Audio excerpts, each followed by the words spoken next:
This project is co-founded by the European Commission, implemented by 5 partners.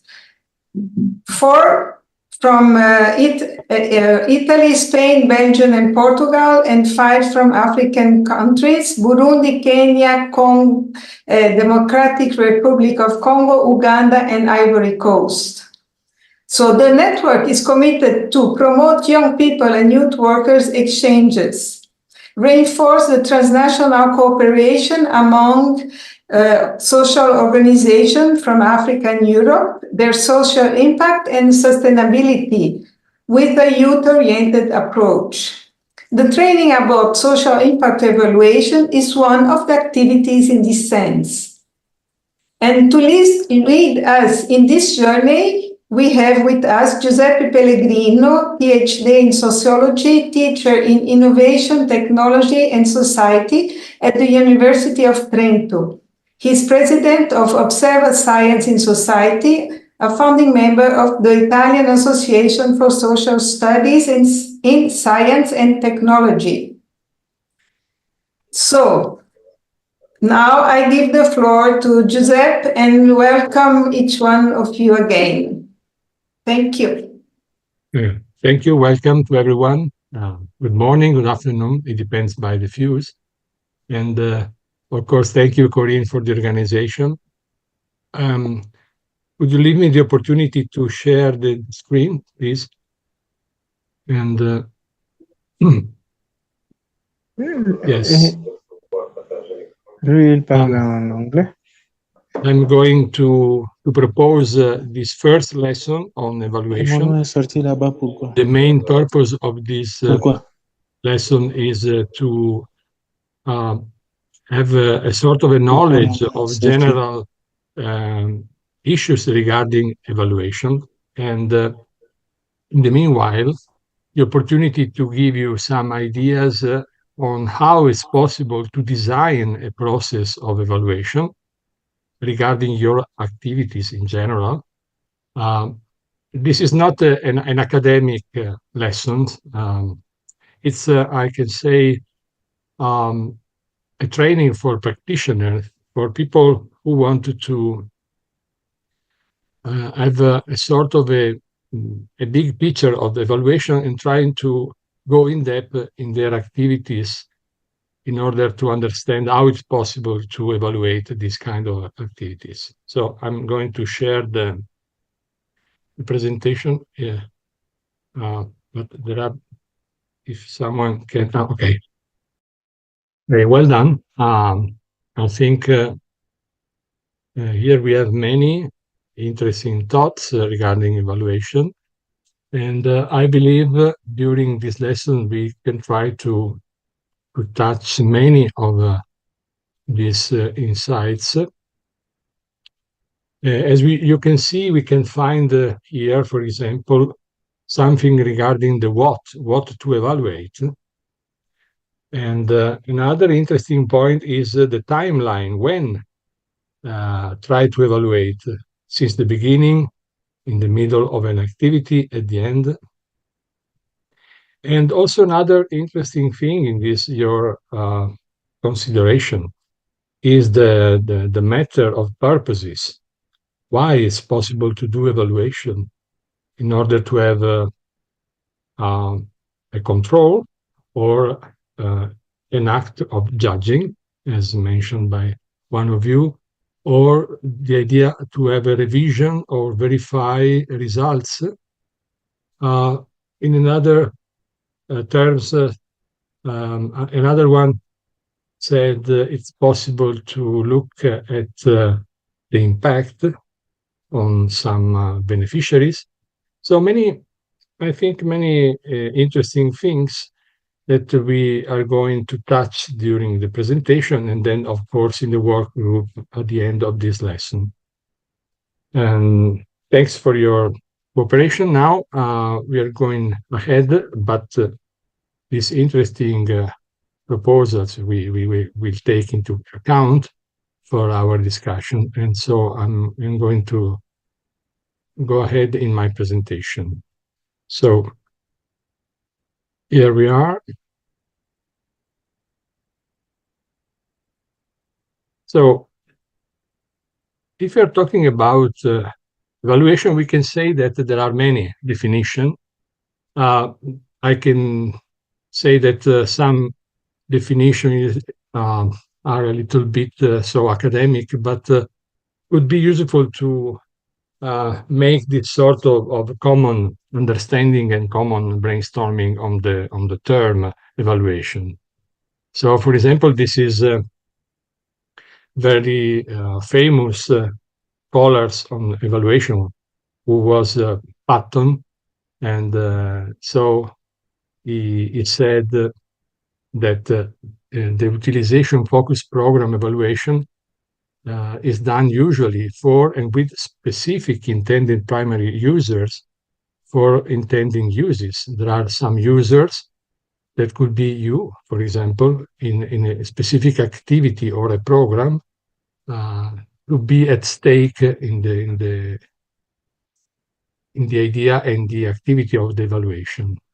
Again, Patton said, what, so what, now what? So three interesting questions, just to say what is the main thing we are going to evaluate, what we want to judge.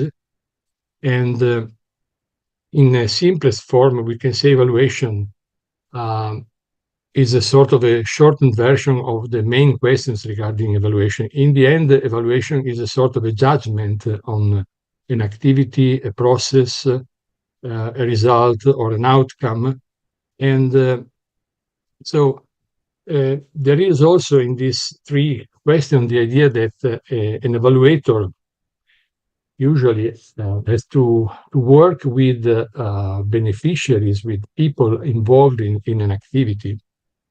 So another interesting is the Shriven, Shriven, another interesting and important scholar regarding the systematic determination of the merit or worth of an object.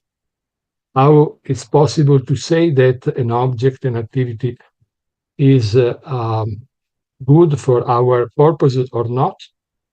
And so the judgment on activities, I can say there are, of course, in the literature, we can try a lot of other definitions, but this is not our main purpose for this lesson, just to put on the table some ideas, some consideration. There are, at the same time, around evaluation, some common misconception about what assessment, because it's a synonym, evaluation and assessment, is and what it entails. First of all, some think and believe that evaluation is all about numbers. This idea of a quantitative approach in which measuring is some numerical way, the indicators that say something about your efforts, for example, in a specific activity. But it's clear that it's not enough. Of course, for example, how many people participate in an activity to say that this will allow us to obtain a positive evaluation. It's not a matter only of numbers. Of course, numbers count, but usually it's not enough. And even the number of satisfaction responses in a questionnaire may not be sufficient because evaluation is a complex topic and numerical data alone are not enough again. So this is a first misconception we have to cross over. A second misconception, likewise, is also to believe that evaluation is not about numbers of quantifying, but is a sort of a narrative, so telling a story, describe what happened in an activity, in a situation, as words, artifacts, or anecdotes. However, these texts alone are not sufficient. And this is why a good evaluation is based on quantitative and qualitative data. In other words, we can say that a good evaluation is a mixed method activity. But unfortunately, very often we stop at an evaluation which is a narrative of the activities, but this is not sufficient. So, for example, if you if you design a training activity, it's not enough to say, well, people said to me that they try very interesting the activity, they felt at home, they felt that the knowledge condition were very good, and so on. And this is the limits, of course, of qualitative data. But again, it's a matter to combine probably a mixed approach from quantitative and qualitative. And in the end, depends by the nature of the activity, the type of activity we are going to design, we are going to propose to carry out. Giuseppe, excuse me, can you put somebody else, ask if you can put in presentation mode your PPT, so it will be easier for them to read. Thank you very much. No problem. So, as I mentioned before, and so it we can say in short that evaluation is also a research activity. So it's part of this idea to compose, to provide, to study, to collect information and data. And again, this data found to make a judgment on the activities. Again, qualitative and also qualitative approach is important, but step by step we are going in depth in this kind of strategy. Both are correct. Evaluation and research both rely on quantitative and qualitative methods to describe and evaluate the value of a program. And in general, no one type of method is better than another. And we are going to look in the next few slides, and I will help you to develop a deeper understanding of evaluation. So, why would I use activity evaluation? Again, this is a question coming also from your Padlet post. And so now I'm going to look at, I can say, 10 reasons that we can consider to might and to use the evaluation. And so, of course, there is no a particular order. This is a sort of suggestions for you in order to have a table of some rules, some idea, general idea. So the first one would be to determine the impact of a program. So the question could be, did the program make a difference to the people who participated? So when we talk about impact, we mean the results perceived by the beneficiaries. Remember, this is very important because as we are going to look at evaluation, it's a matter of point of view. Who have the point of view in a particular situation? Who is evaluating? Because it could be very different if we can consider, for example, a teacher in a situation and a student. The point of view are very, very different. So the impact usually is the idea to measure, to understand, to consider the point of view of the beneficiaries. So another point is to see if a program has achieved its results. Did the program achieve what we expected and hoped for? But this is very interesting because usually we are thinking about evaluation at the end of an activity, at the end of a program. Here the matter is, do we consider since the beginning some expectations, some results? Because this could be very important in order to have a sort of a comparison between the beginning and the end of an activity.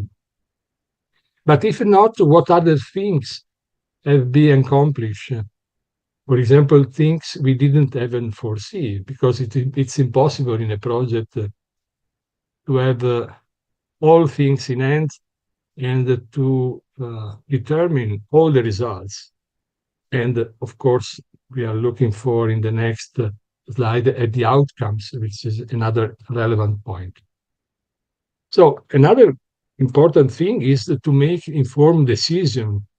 Some scholars say that evaluation is a process under the decision process. So if you make a good evaluation, you have the opportunity to do a better policy or better product, a better activity. So, or what might be some good reasons, for example, to continue or to stop a program. 7 is determine the need for a program. So before dedicating time, energy, and resources to developing a program or an activity, whose needs will it serve?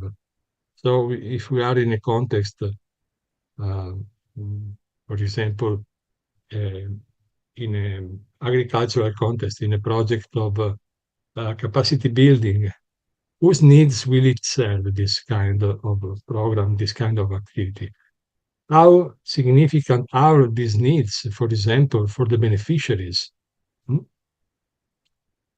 Again, talking about the timeline of the evaluation, also it's important to consider that a good evaluation could improve a program. And what can we do to improve this program would be one question, or what adjustment can be made to increase its effectiveness for participants. So when you are evaluating during a program, you can ask these questions and try to understand the direction you can do and you can move for your activity. So number 5. Another interesting thing could be to understand how it can be a program or an activity implemented, but what exactly is done at each of the different sites where a program is operating, for example. Is the implementation the same? What would it take to get this program up and running on a new site? And as you know, this question could be very useful in order to improve the decision process of a group that are evaluating an activity or a program. Again, to determine the merit, the value of a program, how well does the program meet the criteria we have established for an effective program? This is a typical cultural question. So if we were thinking that this kind of activity could be a value for the community, but are we sure that we are going in this direction? Or should the program continue to operate, or would resources be used more effectively elsewhere? Because talking about decision process, if you make a good evaluation, you can decide where to put resources, not only money, but human resources, in case you want to change, you want to go ahead, you want to precise your direction. Another point, of course, it's a matter of effectiveness. So how a program works. We understand that this program impacts participants, but why? What exactly contributes to this impact?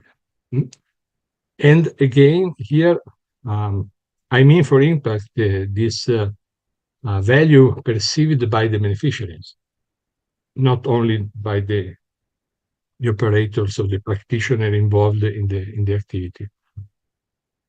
Again, what works from what doesn't, and if the program or an activity are more or less effective than another with some purpose, and which aspects of the program really matter and which are not so effective. There is also a big purpose, of course, to make the world a better place, in the sense that people who work, for example, in social services and non-profit agencies wanted to improve conditions for the people they serve. by running effective programs and ensuring they are effective through evaluation, we can do our small part to make change. Again, a good evaluation process help us to step by step to have a sort of a control and taking some feedbacks from the activities. Okay. This is some, I can say, some question again, some points for your organization that can help you to do a good assessment in your organization, in your activities. Again, I use it as a synonym assessment and evaluation. Assessment helps an organization staff members to develop new perspectives and new skills. And especially if we are able to observe our beneficiaries in a good manner, it is possible to change our point, change our tasks, change our knowledge. And this ranges from reflection and asking questions to data collection and analysis. And so it's possible if we do a good data collection, as I mentioned before, in a mixed method, so quantitative data and qualitative data, we can try to, and we can have the opportunity to change our habits, to change our way of thinking, our way to work. We can say also that evaluation is a team sport. It's not a lonely wolf activity. The idea is that it's possible to work together, to have a team approach of evaluation that allows each team member to contribute and benefit from the contribution of other team members. It's a way of thinking in the end. It's a cultural habit in which you, with your colleagues, have to think about since the beginning of an activity, to take into account relevant points regarding evaluation. The resources you put on the table, the processes you activate, which kind of expectation or results you have, which kind of benefits you think you can produce for your beneficiaries, and so on. So assessing or evaluating an activity would help us to say how many people know what constitutes a logic model, because in the end, we were thinking about the process of evaluation in which we are going to ask us why we are doing this, what we are looking for, when we are, and of course, how it's possible to make a good evaluation. And so we can say that evaluation requires, of course, intellectual capacity, and intellectual capacity needs sustenance. And sometimes informal meetings, even while eating, can be useful to reflect on the data collected and make an evaluation. So to say that there are many ways, also informal, in which it's possible to talk about evaluation, to make a judgment, and so on. For example, the process of brainstorming, sharing ideas, solving problems, making things better would help a good process, a good habit of evaluation. And I think that once you have this habit to think about evaluation in your activities, it's possible to cooperate, to have a different look at what happened in an activity. So,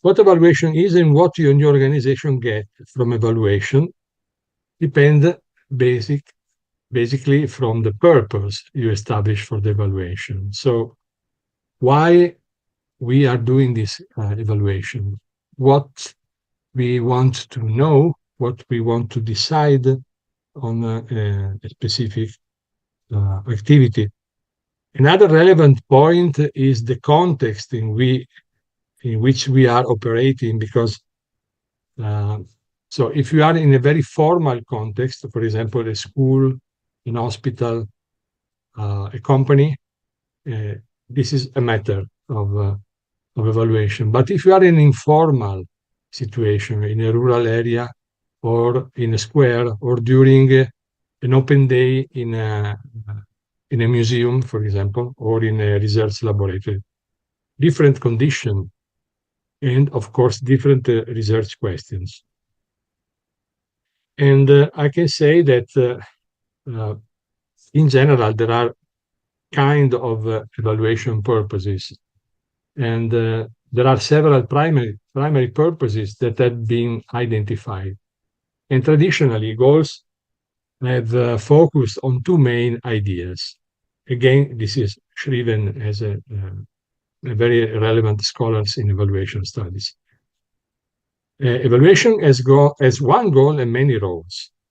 The objective of the evaluation refers to questions of value. And in answering this value question, judgments are made about the merit or value of an object of evaluation. So, for example, if you are working in a group, for example, to teach some, to propose a training on agricultural tasks, which kind of value can have a task, agricultural task, for French people or for Kenyan people or for Australian people? It depends. And the matter of value is very relevant when you consider an object of evaluation, because it depends again, by the context, by the cultural context, by the resources you have, because sometimes you do not have all the resources to make a good evaluation since the beginning, for example. And evaluation roles are the ways in which those responses are used. For example, making a decision about continuing a program or not. Sometimes there are some cultural gaps, and it's very difficult to go ahead in an activity, because probably since the beginning we don't know exactly the impact of a proposal, an activity in a community. And a good evaluation could help us to go a step before or to go a step ahead. It depends. But this is a matter of value. And going ahead, another interesting point is that the main purpose of evaluation is to inform the decision of program managers or program scholars or practitioners at different stage of program implementation. And so again, we can add other interesting thing, the matter of accountability. So it's possible to have the development of programs and activity in the organization among, in general, 6 kinds of purposes of evaluation. Or, for example, the assessment for learning could be the evaluation for social improvement, evaluation for deliberative democracy, which means the way in which it's possible to involve people for a political decision, in which people can have a say, for example, in a process of, for example, to improve a local community. There are many examples in which different stakeholders work together, for example, to decide a plan for a small city. And this is a process if many stakeholders join together, try to participate at the decision process. This is a typical deliberative democracy process. It is, of course, this means that the stakeholders, the actors of the activity, all can be involved in the evaluation activity. And of course, as you mentioned in the Padlet, which kind of benefit we can have from evaluation. So I can try to stop my sharing, and I try to go to the Padlet. Okay, here we are.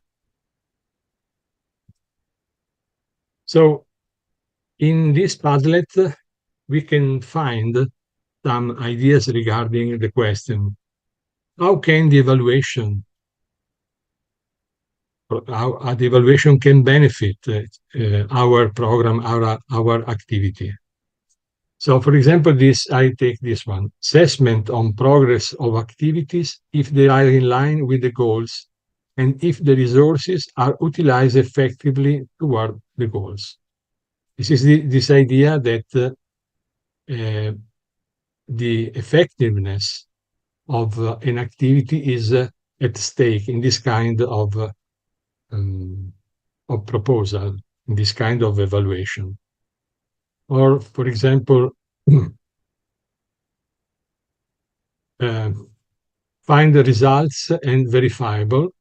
It's possible to quantify, to have a look at data regarding an activity, because sometimes we do not plan which kind of data we want to collect during an activity. Sometimes the idea is that, well, at the end we can propose a questionnaire with some questions in order to know if people are satisfied or not, but it's not enough. Sometimes this is a limitation. It's only one part of our evaluation design. Again, I was looking. Oh, this is give a value and make correction.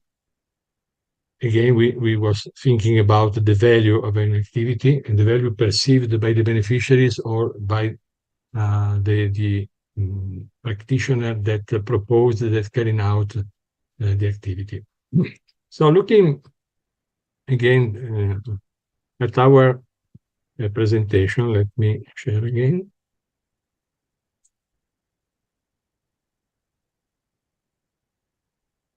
Here we are. Sorry.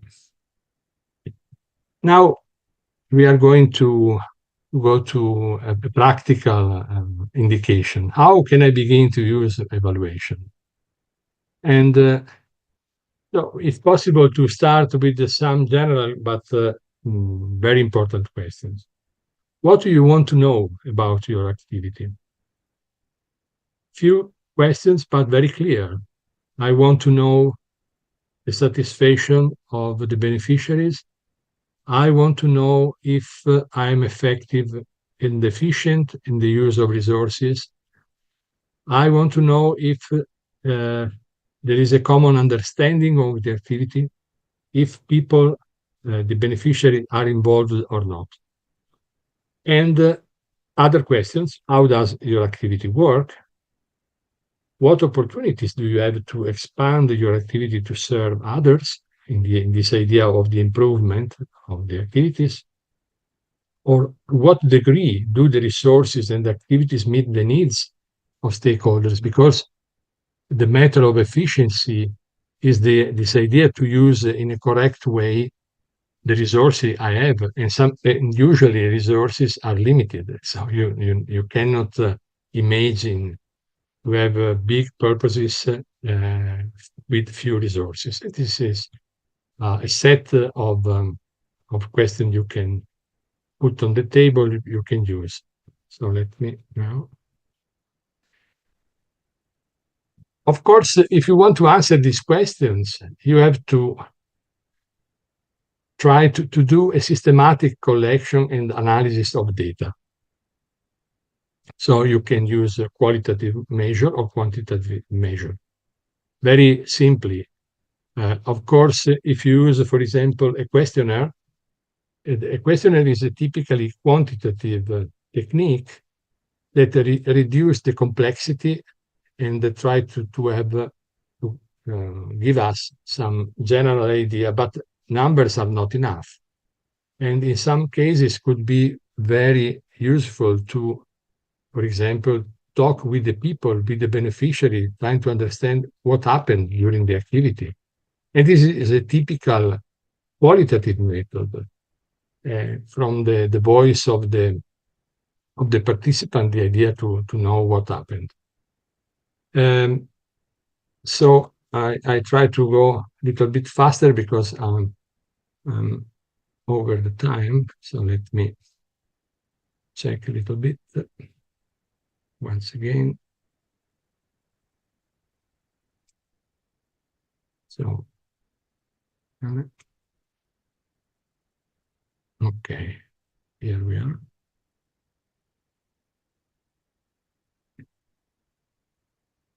When we talk about quantitative methods, we think about, I don't know if you are familiar, but very quickly, because this is not, in this lesson, we are not going in depth in this kind of tools, but surveys, participants assessment, cost-benefit analysis, so ways in which it's possible to collect data in a very quantitative way, or qualitative focus group as group interviews, observation, inquiry, case studies, and so on.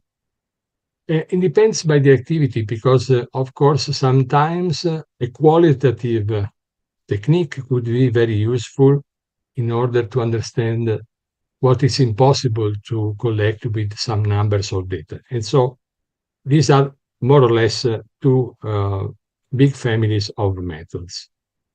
And of course, what are the best methods depend by the purposes, the resources you have. If you have people at stake in using these tools, because it's not so easy, for example, to do interviews, you have well-trained, and again, if you use quantitative, you have to elaborate the data and so and so. But this is a very important slide that tries to summarize what I mentioned in the first part. So the evaluation process started with the determination of the object, activity process for evaluation and available resources. So I wanted to propose a training. I have resources, I have some teachers. My objective is to propose some relevant issue, and my expectation is to reach a kind of knowledge. Define the quality you want to obtain, develop some guiding evaluation questions and purposes, why I'm doing so, for which reasons, and so.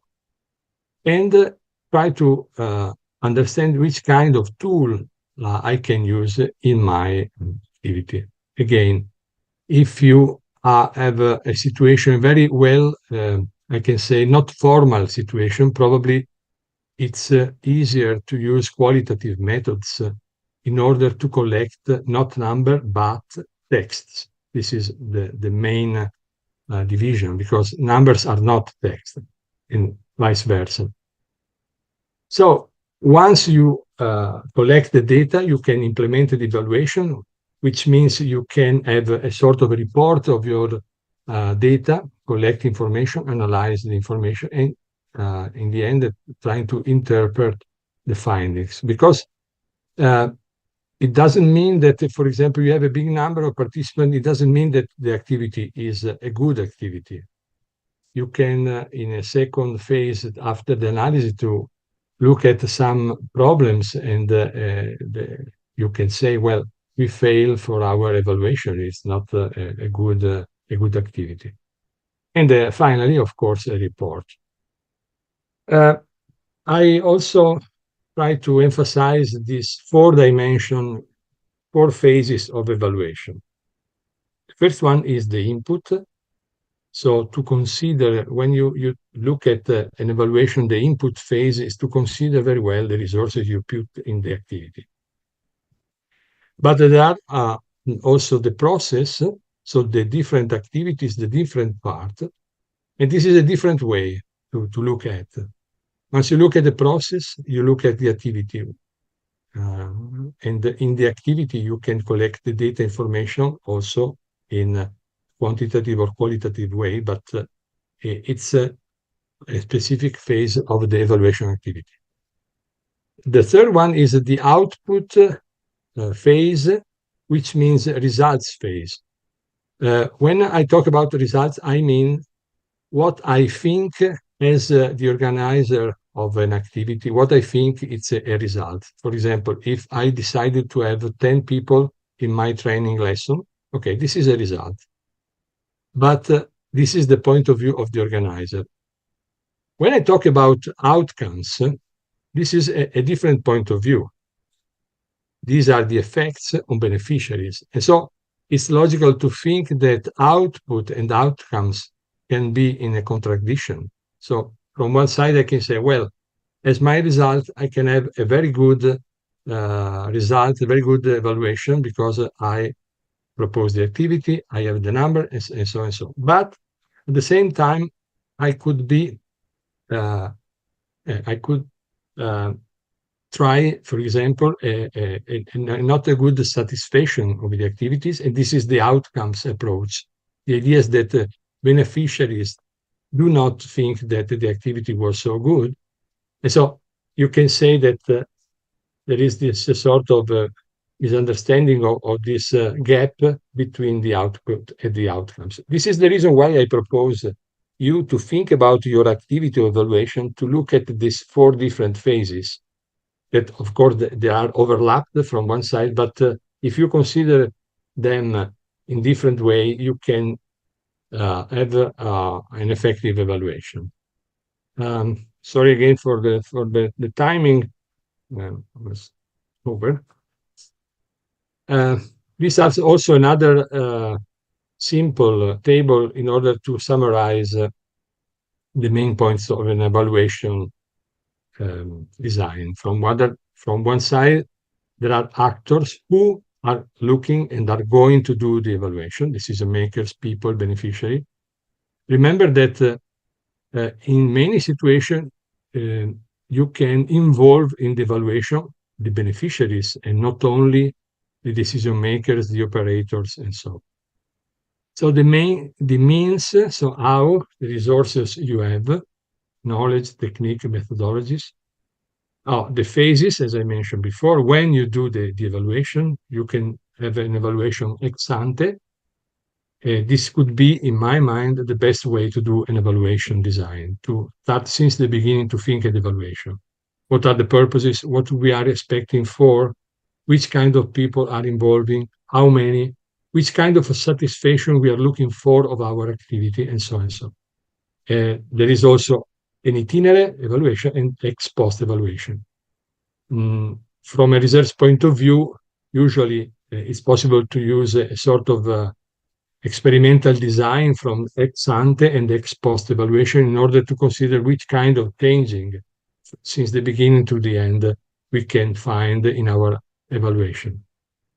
The objectives means the why, and the results, what you can, which kind of effect you want to, which kind of impact, but again, an impact not only in our view, but in the view of the beneficiaries. And the two are very relevant, and the comparison between are crucial. This is more or less in a very synthetic way the last slide. So I'm going to propose you a case study in order to discuss in small groups the main, I can say, the main issue I propose to you.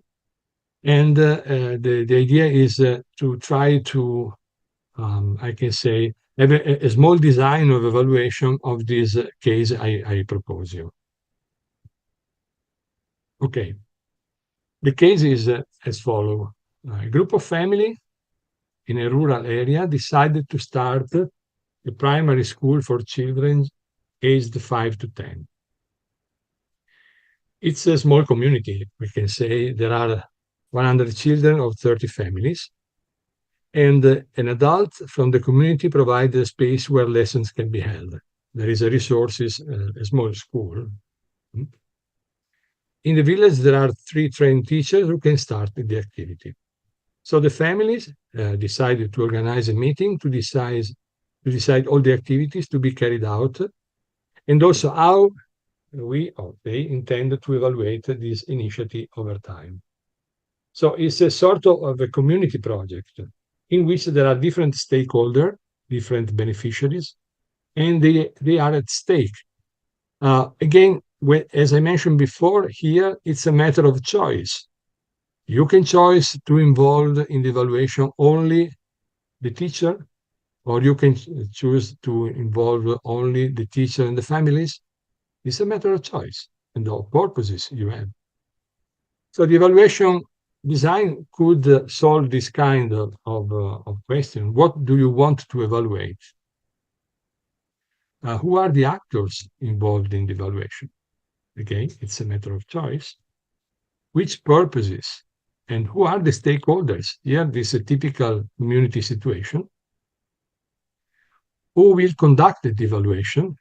And which kind of evaluation activities? When I was a child, I lived in a small city in Italy, where I attended a kindergarten that was built by the families of the community. So they decided many of these things. It's impossible to have I can say a summary of all the groups, but I would suggest to use again another Padlet to put some general idea regarding so the main question, which were the purposes, the stakeholders' involvement, the idea that how it's possible to conduct the evaluation, which kind of evaluation activities you believe. This is a specific context, a small rural village in which there are three main stakeholders: teachers and organizers and parents, and then, of course, children. How it's possible. Are we thinking about a community school idea, or are we thinking in brackets, a traditional school? And in the group I attended, it was interesting to discuss, for example, the different expectation that we can find in a situation like this rural area.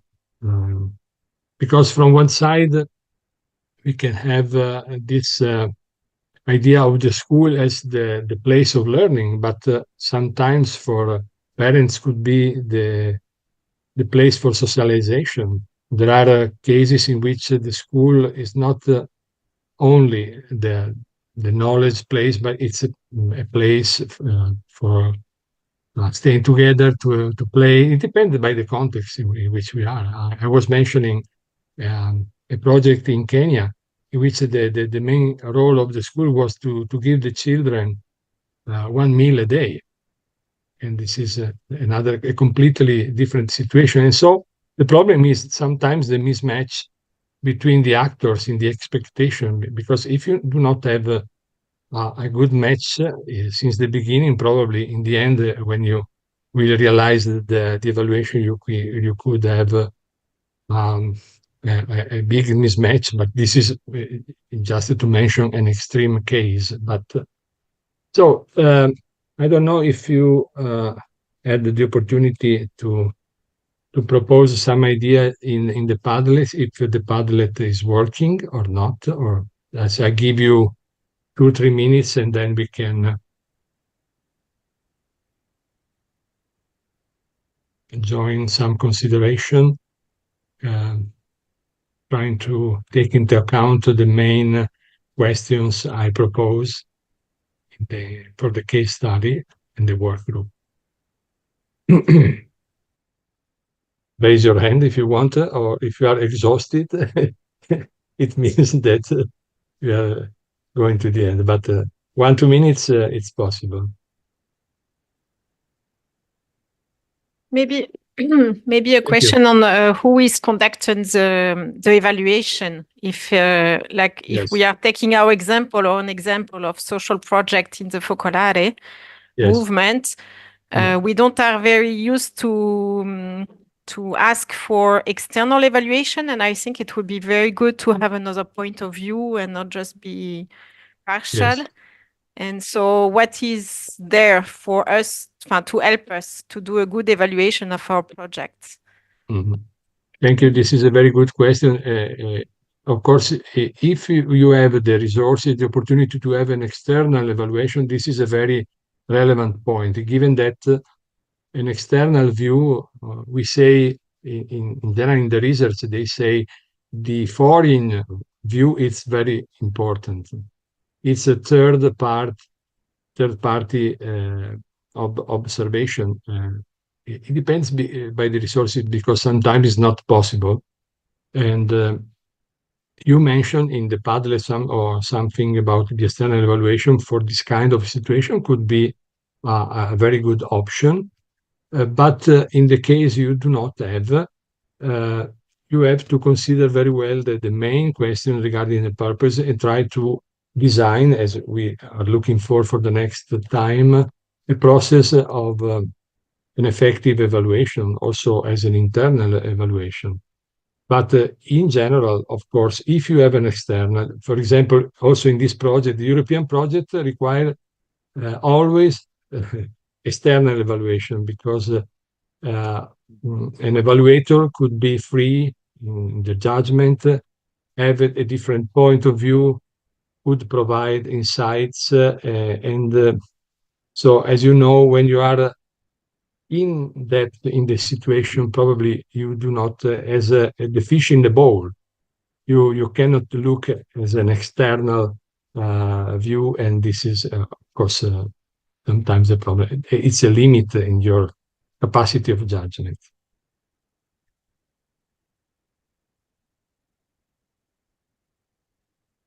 Okay, if there are any other questions, thank you for your patience. I hope so you have the slides, also the text, and I'm waiting for the next time. You can, of course, consider, if you want to write me, it's possible. I give you the permission to Corinne to share my email for your activity projects. It could be, we can start a discussion, and so the next time we can go ahead.